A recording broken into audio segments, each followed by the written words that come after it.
भारत में गरीबी के 7 कारण। क्या गरीबी सिर्फ किस्मत की मार होती है या इसके पीछे कुछ ऐसे छुपे कारण हैं जिनके बारे में लोग बात तक नहीं करते? इस वीडियो में हम बात करने वाले हैं उन 7 छुपे हुए लेकिन खतरनाक कारणों की जो लोगों को गरीबी में धकेलते हैं, चाहे वो कितनी भी मेहनत क्यों न करें। ये सिर्फ एक जानकारी नहीं, ये एक रियलिटी चेक है जो तुम्हारी सोच को हिला देगा। So, stay with me till the end because poverty isn't just about money. It's about missed chances, broken systems and ignored voices. One low paying jobs, कम वेतन वाली नौकरियां। आज हम बात कर रहे हैं लो पेइंग ऑक्यूपेशंस की, यानी ऐसी नौकरियां जो इंसान को बेसिक सर्वाइवल भी मुश्किल से करने देती हैं। सोचिए, कोई इंसान सुबह से शाम तक हार्ड वर्क कर रहा है, लेकिन फिर भी वो अपने बच्चों को क्वालिटी एजुकेशन नहीं दे सकता, न्यूट्रिशियस खाना अफोर्ड नहीं कर सकता और ना ही एक सिक्योर्ड रूफ उसके सिर पर है। ईस्ट अफ्रीका का एक छोटा देश बुरुंडी, वहाँ की 87% पॉपुलेशन सिर्फ $1.90 पर डे पर सर्वाइव कर रही है। That's not just poverty, it's severe economic crisis. इसका मेन रीजन है एग्रीकल्चर पर ओवर डिपेंडेंस। बुरुंडी की 90% इकोनॉमी एग्रीकल्चर पर बेस्ड है, जो कि नेचुरल डिजास्टर्स जैसे फ्लड्स, ड्रॉट्स और क्लाइमेट रिलेटेड थ्रेट्स से बहुत ज्यादा वल्नरेबल होती है। और ऐसे जॉब्स में even in good times salary बहुत लो होती है। वहाँ के वर्कर्स एवरेज $18 कमाते हैं, यानी करीब 1500 रुपए। सोच के देखो, क्या कोई फैमिली उस इनकम में बेसिक नेसेसिटीज भी फुलफिल कर सकती है? लो सैलरी जॉब्स सिर्फ पैसे की कमी नहीं लाती, ये इंसान के ड्रीम्स, उसकी डिग्निटी और फ्यूचर ग्रोथ तीनों को शैटर कर देती है। इसलिए जरूरी है कि हम ग्लोबली डिमांड करें फेयर वेजेस, स्टेबल एम्प्लॉयमेंट और एक ऐसा सिस्टम जो हर इंसान को डिग्निटी के साथ जीने का मौका दे। 2. अपर्याप्त शिक्षा, lack of quality education. Education किसी भी इंसान की फाइनेंशियल स्टेबिलिटी का सबसे बड़ा प्रेडिक्टर होता है, लेकिन जब किसी इंसान को प्रॉपर स्कूलिंग या क्वालिटी एजुकेशन नहीं मिलती, तो वो ऑटोमेटिकली हाई पेइंग जॉब से डिस्क्वालीफाई हो जाता है। आज भी दुनिया के कई हिस्सों में करोड़ों लोग एजुकेशन से वंचित हैं, और इसके पीछे सिर्फ एक रीजन नहीं है, ये एक कॉम्प्लेक्स क्राइसिस है। कई बार गरीब फैमिलीज के बच्चों को मजबूरी में स्कूल छोड़ना पड़ता है ताकि वो काम करके घर का खर्च चला सके। कभी स्कूल्स में फंडिंग की कमी होती है, तो कभी क्वालिफाइड टीचर्स की। कई जगहों पर वॉर और टेररिज्म के कारण स्कूल्स बंद हो जाते हैं, और कई बार सबसे खतरनाक रीजन होता है जेंडर बेस्ड डिस्क्रिमिनेशन। जैसे अफगानिस्तान में लड़कियों को स्कूल से बाहर निकाल दिया गया। यूनेस्को की एक रिपोर्ट के मुताबिक 2023 में ग्लोबल एजुकेशन सिस्टम इतना स्लो हो गया कि लगभग 250 मिलियन बच्चे वो एजुकेशन नहीं पा सके जिसके वो राइटफुली एंटाइटल्ड थे। अब सोचो, जब एक बच्चा नॉलेज से डिप्राइव्ड होता है तो उसकी पूरी जिंदगी एक स्ट्रगल बन जाती है। एजुकेशन सिर्फ सिलेबस नहीं होता, ये सोचने का तरीका सिखाता है, डिसीजन मेकिंग स्किल्स डेवलप करता है और इंसान को एक प्रोडक्टिव सिटीजन बनाता है। इसलिए जब हम एजुकेशन को इग्नोर करते हैं, हम सिर्फ एक जनरेशन नहीं बल्कि एक पूरा फ्यूचर खो देते हैं। अब वक्त आ गया है कि हम एजुकेशन को लग्जरी नहीं बल्कि एक नॉन नेगोशिएबल नेसेसिटी समझें, एक ऐसा अधिकार जो हर बच्चे को मिले, चाहे वो किसी भी देश, जाति या जेंडर से हो। 3. युद्ध और संघर्ष, वॉर और कॉन्फ्लिक्ट। वॉर ये सिर्फ गोलियां और बम नहीं लाता, ये लाता है पॉवर्टी, डिस्प्लेसमेंट और डेवस्टेशन। यूनाइटेड नेशंस की एक रिपोर्ट के मुताबिक दुनिया भर में लगभग 455 मिलियन लोग ऐसे हैं जो डेली लाइफ में युद्ध और संघर्ष का सामना कर रहे हैं। अब सोचिए, जब किसी देश में कॉन्फ्लिक्ट होता है तो सबसे पहले गिरती है उसकी इकोनॉमिक प्रोडक्टिविटी। ट्रेड रुक जाता है, जॉब्स खत्म हो जाती हैं और इंडस्ट्रीज जैसे एग्रीकल्चर जो पहले से ही फ्रेजाइल होती हैं, वो पूरी तरह से कोलैप्स कर जाती हैं। और याद रखो, दुनिया की आधी पॉपुलेशन की इनकम एग्रीकल्चर पर डिपेंड करती है। That means war brings as much poverty as it brings violence. लेकिन युद्ध का असर सिर्फ उसी देश पर नहीं होता जहां लड़ाई हो रही है, इसका असर ग्लोबली रिपल करता है। एग्जाम्पल, जब रशिया ने यूक्रेन पर हमला किया तो यूक्रेन के ब्लैक सी पोर्ट्स को ब्लॉक कर दिया गया। नतीजा, इजिप्ट, ट्यूनिसिया जैसे देशों को सीवियर वीट शॉर्टेज का सामना करना पड़ा क्योंकि वो अपने फूड इंपोर्ट्स के लिए यूक्रेन पर डिपेंड करते थे। वो क्रिएट्स अ डोमिनो इफेक्ट, एक कंट्री में गन्स चलती हैं और दूसरी कंट्री में लोग भूखे सोते हैं। और सबसे ज्यादा इम्पैक्ट होता है गरीब देशों और गरीबी झेल रहे लोगों पर, क्योंकि उनके पास ना तो रिसोर्सेज होते हैं बचाव के लिए और ना ही backup plans. War steals more than lives, it steals livelihoods, food security and generations worth of progress. इसलिए जब हम पीस की बात करते हैं, हम सिर्फ शांति के लिए नहीं, हम इकोनॉमिक जस्टिस, फूड सिक्योरिटी और एक स्टेबल फ्यूचर के लिए बात कर रहे हैं। War may be political, but its impact is always personal. 4. उच्च स्वास्थ्य देखभाल लागत, high health care costs. Health as wealth, ये तो हम सब ने सुना है, लेकिन आज के दौर में हेल्थ खुद एक लग्जरी बन चुकी है। आज हेल्थ केयर की जो कॉस्ट है, वो ग्लोबल पॉवर्टी का एक सबसे बड़ा ड्राइवर बन चुकी है।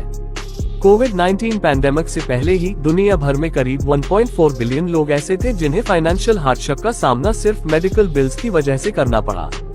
और सोच के देखो, इनमें से आधे बिलियन से ज्यादा लोग या तो ऑलरेडी एक्सट्रीम पॉवर्टी में जी रहे थे या उसी में गिर गए।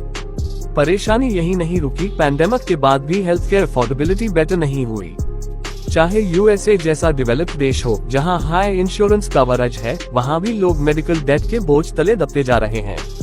इस डेट की वजह से लोग खाना, कपड़े और बेसिक जरूरतों पर खर्च कट करने को मजबूर हो जाते हैं, और इससे बचने के लिए लोग ट्रीटमेंट को डिले करते हैं। लेकिन यही डिले बाद में उनके हेल्थ को और खराब करता है, जिससे रिकवरी मुश्किल हो जाती है और कॉस्ट और भी ज्यादा बढ़ जाती है। It becomes a vicious cycle, एक ऐसा दुष्चक्र जो किसी भी पुअर या स्ट्रगलिंग इंसान को धीरे धीरे और गहराई तक गरीबी में धकेल देता है। हेल्थ एक्सपेंसेस सिर्फ पैसे की बात नहीं होती, ये डिग्निटी, सर्वाइवल और ह्यूमन राइट्स की बात होती है। जब एक माँ अपने बच्चे का इलाज सिर्फ इसलिए नहीं करवा पाती क्योंकि उसके पास पैसे नहीं हैं, तो वो सिर्फ मेडिकल इमरजेंसी नहीं, एक सिस्टमिक फेलियर है। अब वक्त आ गया है कि दुनिया हेल्थ केयर को एक प्रॉफिट मेकिंग बिजनेस नहीं, बल्कि एक फंडामेंटल ह्यूमन राइट माने, जो एक्सेसिबल हो, अफोर्डेबल हो और इंक्लूसिव हो। 5. उच्च आवास लागत, हाई हाउसिंग कॉस्ट्स। एक टाइम था जब घर एक जरूरत होती थी, अब वही घर लोगों के लिए सबसे महंगी जरूरत बन चुका है। पिछले कुछ सालों में हाउसिंग की कॉस्ट इतनी तेजी से बढ़ी है कि इसे अब सिर्फ समस्या नहीं, एक ग्लोबल हाउसिंग क्राइसिस कहा जा रहा है। वर्ल्ड इकोनॉमिक फोरम के अनुसार अगर करंट ट्रेंड जारी रहा तो 2030 तक 3 बिलियन लोग ऐसे होंगे जिनके पास एडिक्वेट शेल्टर नहीं होगा। और ये सिर्फ गरीब देशों की बात नहीं है, even the richest nations are failing to cope. Example, United States दुनिया का सबसे विकसित देश, लेकिन वहाँ भी ऐसा कोई स्टेट, काउंटी या मेट्रो एरिया नहीं है जहाँ एक फुल टाइम वर्कर जो सिर्फ फेडरल मिनिमम वेज कमाता है 2 बेडरूम अपार्टमेंट रेंट पर ले सके। सोच कर देखो, जब इंसान की इनकम का बड़ा हिस्सा सिर्फ रेंट में चला जाता है तो उसके पास न सेविंग्स बचती है, न इमरजेंसी फंड्स। और फिर जब कोई अनएक्सपेक्टेड एक्सपेंस आता है, जैसे मेडिकल बिल्स, जॉब लॉस या इन्फ्लेशन, तो वो इंसान सीधे फाइनेंशियल क्राइसिस में डूब जाता है। अफोर्डेबल हाउसिंग न होना एक इनविजिबल बर्डन है जो इंसान की मेंटल हेल्थ, प्रोडक्टिविटी और पूरे परिवार की स्टेबिलिटी को डैमेज करता है। ये सिर्फ एक इकोनॉमिक इशू नहीं है, ये एक ह्यूमन डिग्निटी इशू है। क्योंकि जब तक लोगों के पास एक सेफ, सिक्योर और अफोर्डेबल छत नहीं होगी, तब तक पॉवर्टी कभी खत्म नहीं हो सकती। इसलिए अब जरूरत है ऐसे हाउसिंग रिफॉर्म्स की जो लोगों को सिर पर छत देने के साथ साथ उन्हें फाइनेंशियल ब्रीदिंग स्पेस भी दें, ताकि वो सिर्फ सर्वाइव नहीं बल्कि ग्रो कर सकें। 6. लिंग भेदभाव, जेंडर डिस्क्रिमिनेशन।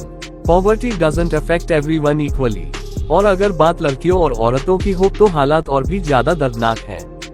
2022 के आंकड़ों के अनुसार दुनिया भर में 388 million women and girls extreme poverty में जी रही थी, as compared to 372 million men and boys. ये गैप कोई एक्सीडेंट नहीं है, यह एक रिजल्ट है centuries old gender based discrimination का। एग्जाम्पल लो चैट का 2021 में वहाँ 24% बॉयज ने लोअर सेकेंडरी स्कूल कंप्लीट किया, जबकि सिर्फ 14% गर्ल्स ही स्कूल फिनिश कर सकी। एडल्ट लिटरेसी रेट्स में भी विमेन पीछे हैं, और सबसे शॉकिंग बात यह है कि चैड में 61% लड़कियां 18 की एज से पहले शादी कर ली जाती हैं। अब सोचो, कम एजुकेशन जो early marriage equals limited opportunities, और यही दो फैक्टर्स किसी भी लड़की की पूरी जिंदगी को इकोनॉमिक वल्नरेबिलिटी की तरफ धकेल देते हैं। लेकिन ये सिर्फ एक देश की बात नहीं है, ग्लोबली वुमेन को आज भी फेस करना पड़ता है। Legal restrictions on job choices, 20% gender pay gap और limited access to land ownership. ये बैरियर सिर्फ पैसे की इनइक्वालिटी नहीं बढ़ाते, ये सेल्फ वर्थ, फ्रीडम और आइडेंटिटी को भी दबाते हैं। जब किसी लड़की को सिर्फ इसलिए पीछे कर दिया जाए क्योंकि वो लड़की है, तो ये पॉवर्टी नहीं, ये एक सिस्टमिक इनजस्टिस है। जेंडर इक्वालिटी सिर्फ फेमिनिज्म की मांग नहीं है, ये इकोनॉमिक डेवलपमेंट, ह्यूमन डिग्निटी और फ्यूचर प्रोग्रेस की फाउंडेशन है। इसलिए अगर हमें सच में पॉवर्टी खत्म करनी है तो हमें वो गैप्स बंद करने होंगे जो सिर्फ इनकम में नहीं बल्कि अपॉर्चुनिटीज में भी हैं। 7 टेक्नोलॉजी तक सीमित पहुंच, लिमिटेड एक्सेस टू टेक्नोलॉजी। 21वीं सदी में टेक्नोलॉजी सिर्फ एक सुविधा नहीं रही, अब ये एक नेसेसिटी बन चुकी है। लेकिन इमेजिन करो एक बच्चा जो पढ़ना चाहता है, सीखना चाहता है, लेकिन उसके पास न स्मार्टफोन है न इंटरनेट, तो क्या वो उस बच्चे से कम्पीट कर पाएगा जो रोज कोडिंग सीख रहा है online? This is the digital divide, a divide that separates not just people but their futures. आज भी दुनिया में करोड़ों लोग ऐसे हैं जो बेसिक टेक्नोलॉजी तक एक्सेस नहीं रखते। No devices, no internet, no digital skills.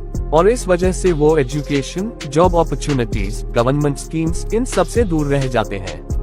और जिस दुनिया में AI, digital marketing, online freelancing और रिमोट जॉब्स का दौर चल रहा है, वहाँ अगर कोई इंसान डिजिटली कनेक्टेड ही नहीं है तो वो ऑटोमेटिकली एक्सक्लूडेड हो जाता है।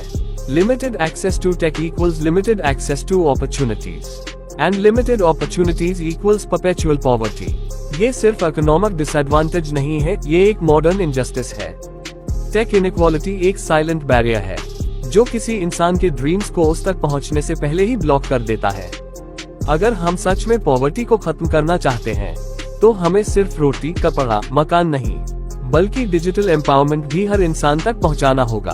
Because in today's world no WiFi means no way forward. Conclusion, अब जब तुमने ये सारे कारण सुने, क्या अब भी तुम यही मानते हो कि गरीब लोग सिर्फ आलसी होते हैं?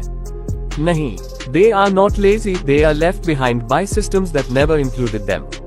Poverty is not just a lack of money, it's a lack of access, opportunity, education and support.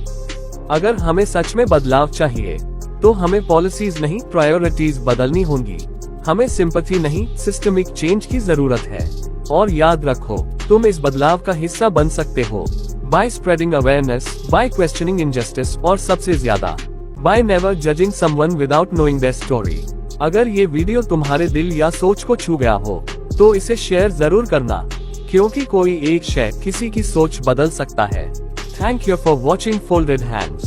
Stay aware, stay kind and stay bold.